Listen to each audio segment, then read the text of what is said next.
What's going on, Dragon Ballers? Welcome back to another player interview. This time I am here with Kai from Germany. How you doing tonight, Kai? Hi. I'm doing good. It's early in the morning, but yeah. Early in the morning, late at night. We're all over the place with these time differences, but I really appreciate you making the time to come out here and talk about your deck. So let's talk about the EU Open Championship. How did you do at that event? Woo. Well, I finished Swiss with 5 wins, 1 loss, and 1 draw. So I made top 16, and then lost in the first top 16 round against the guy who won the tournament. So, gotcha. If you're gonna lose to anyone, that's like the best person to lose to, right? Yeah, I told him after my loss, now you got to win that shit. Nice. So yeah, he ended up winning, which was, you know, at least a little bit good for your pride. But so you played mono red Frieza. So why did you decide to play this deck instead of, well, why did you decide to play Frieza in general, and why mono red? Why not red blue, or why not red yellow? So I started playing Dragon Ball when Tournament of Power came out, and I was like, okay, I'll give it a try, but if I play Frieza. Like, no matter what. Yeah, I mean, I started then with Universe 7 Frieza, and then the red Frieza came out, and I really liked the way the chain works, and tried it out a little bit, and like on the first tournament when the stuff came out, I just got like, okay, I take every red card in that set 4 times, put it together into a deck, and just test it out. And it worked surprisingly well. Nice. So I was like, let's give it a little bit more try and tinker a bit with it. Then I guess the first American event came up where the ban list was not in effect. And Frieza made it to the tops with the red-blue package and red-yellow sided. Right. So, I mean, red-blue, if Storm would still be a thing, I would probably play red-blue. But without Storm, I don't feel the necessity to play Senzu Beans. I totally agree. I mean, it extends your plays, but the first time you can play blue energy is on turn 3. Right. And like the yellow package, I tried it, but I felt like it only impacts the match that are already good for you. Like, it's pretty awesome against hand control, but we tested beforehand, and from like 20 rounds against hand control, I lost 1. 20 rounds. That's some pretty good ratios. Yeah, I mean, I've talked about this in some articles and some videos. Like, when you're playing against Shadowrun hand control, if your deck can plus enough to make the hand control unimportant, you're gonna have a fine matchup. And this leader pluses 2 on the front side, so yeah, I can totally understand what you're talking about. Yeah. And it's really like, cool. Maybe. Oh, sorry. Go ahead. No, sorry. This is gonna be a fun one. I guess yellow would also be good against the pan matchup that I totally screwed in the tournament, but yeah. No, for sure. Yeah, I mean, Cobalus is a very good card, but there's a lot of matchups that have deflect that it just doesn't do anything. And what I was gonna say was, it's really cool that you were able to take your favorite character, and like you said to yourself, I'm playing Frieza no matter what, and it got you top 16 at this championship. That's super awesome. So we'll get into the main deck. So you've got 3 Dende, 1 Supreme Kai Time, 2 Figure Majesty, and 1 Scientist Fu. So that's your black package. You got a mixture of Overwhelms, sparking, and tech options. So why did you go with this black lineup? Did it ever conflict a bunch? Talk about that a little bit. Yeah. So when I start testing, I had way more Overwhelm. Then later decided that Shenron would be a good choice after many games where I stole Shenrons with Ginyu. I was like, yeah, maybe I want to have that card in my deck as well. And so I started to cut out some of the Overrun part, like I had 2 mirrors inside, but I felt Shenron was, it brings more to the deck. The 3 Dende, I was guessing that there will be many Shenron Gojitas and wanted to slow them down. Then I played against non-Shenron Gogeta and sided him out every game. Right, yeah, that deck really did not see a lot of representation, which was very surprising. Yeah, I guess it is a trend in the EU to try to build against the meta instead of playing the meta. Where I guess maybe just many players saw that Broly and the Shenron Victory Strike and stuff is way stronger, which it probably is. Right. Then, yeah, 1 Scientist, 1 Time Control, not Time Control, Supreme Kai of Time.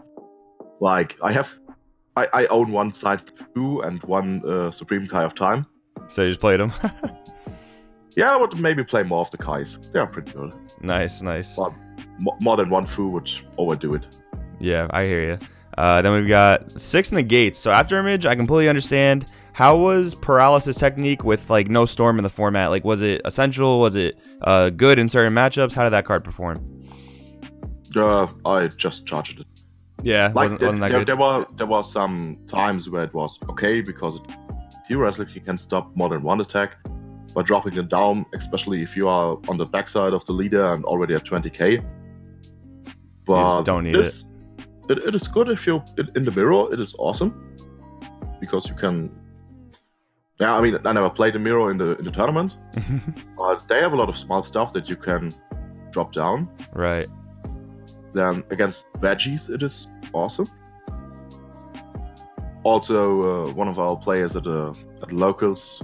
Like he plays Black Broly with a lot of that self-awake 1-drops, and I'm kind of annoyed by all that self-awakers since the beginning of the game, like swing for 5, take 1 life, get +10 and crit and all that stuff.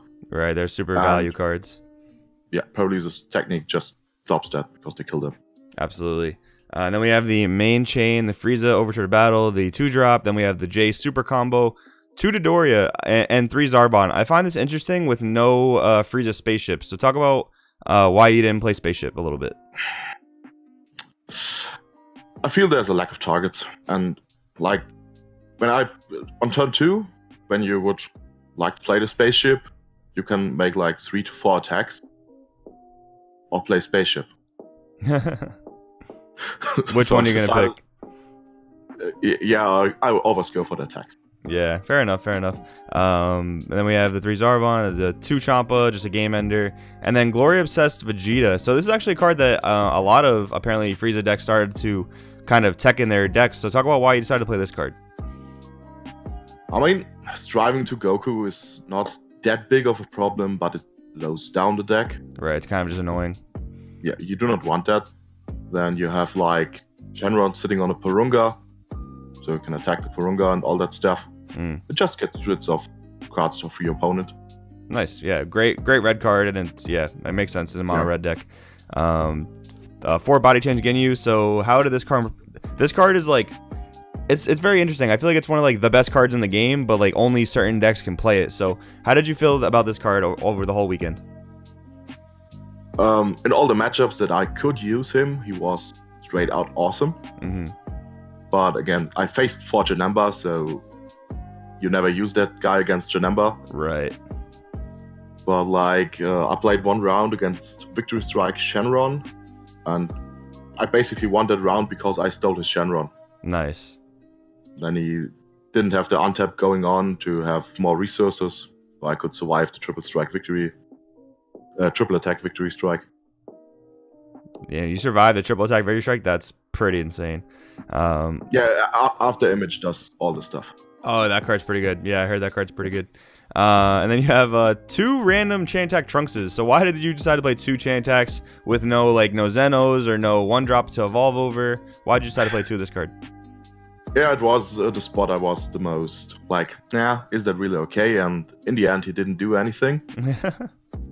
I mean, the idea is if the opponent has a board stat, you can play chain attack, bring out Glory Obsessed, and then you can attack 3 battle cards that are untapped. Right. In case you ever had to. That's fair enough. Yeah, and also if you play mono red, it's always okay to have something that you can just charge. Yeah, fair enough.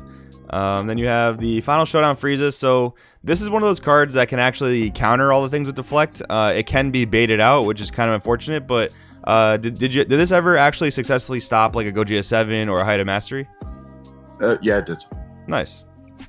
I guess like my opponent dropped the Path to Greatness Goku, and I think he just didn't realize I have the 5-drop on board. But I mean, he's also one of the reasons why I lost the finals. The 5-drop Frieza? Yeah. Why is that? Like you drop yourself down to 4 life. Right. And let's say you play against Janemba, he gets one of that 20k crits through, so you're down to 3 life. place the next Janemba, and you're like, okay, I want to stop that shit. Let's take one more life. Then you're down to 2. And they just double strike you for game. Yeah. I won 2 Janemba matchups in the Swiss cut, and one was a draw. But the 2 I won, I maybe lost.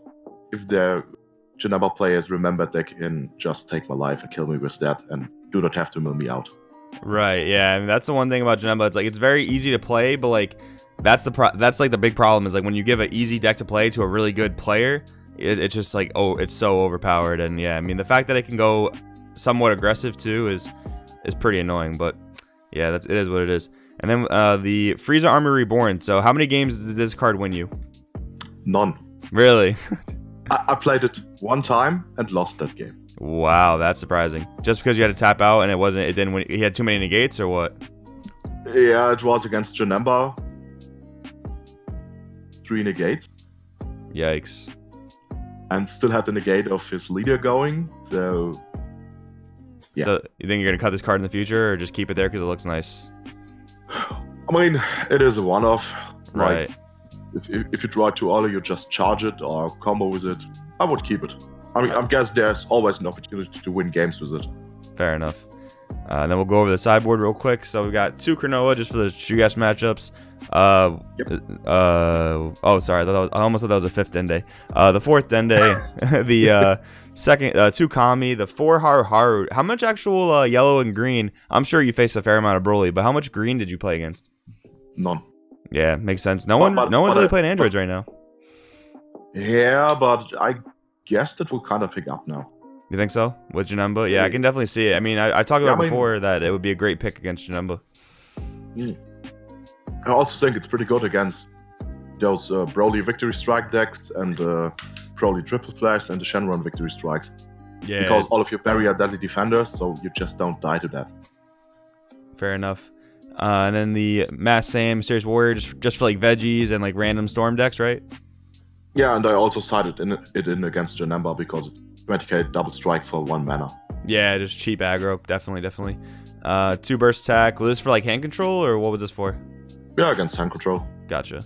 And then Miraculous, what was that for? Against hand control. Really? Oh, just for a cheap attacker that can win the game? That makes sense. That's pretty cool. Yeah, like when you go to your turn 2, you have him in hand. You charge your energy, you're probably at 4 cards. Then you play him, then use Frieza ability, go up to 5 again. Nice, and they can't really like they can't really answer it well, right? Yeah, it's 25 double strike. Like they have to out combo for if they want to kill it by attacking, they have to out combo for many cards in the early game and in the late game. I mean, if they have an all cost Vegeta, yeah, they can pop him, but at that time he already did enough damage. Right, and that's like several turns in the future, absolutely. So yeah, that was like the whole deck profile. So any final thoughts on the deck or on the event or shout outs, anything you want to give? Yeah, let's talk about the event for a moment. Sure. Like the registration was terrible. Really? Yeah, you had to go like, I don't know, it was about 3 different sites in the internet where you have to register and buy the card online. Mm-hmm. Then they were like, the registration said you need your Bandai Namco ID. And then on the tournament they said, oh no, you need your BC. Yikes. But at the tournament itself, it ran pretty smooth. Mm-hmm. Yeah, that was a really good job. There were enough judges, enough space.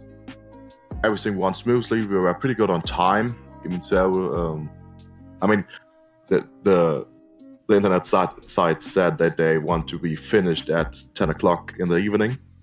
And what time did you guys get out of there? I mean, top 16 ended, I don't know, it was like 9 when my match ended. And the stream ended around 1 o'clock in the morning. Oh, they played Top Cut on Saturday on the same day? They played it one day. Oh, wow. I didn't know that. That's crazy. Wow. Yeah, I mean, it's... Yeah. It is what 7 rounds of Swiss and then like 4 rounds of Top Cut. Whew.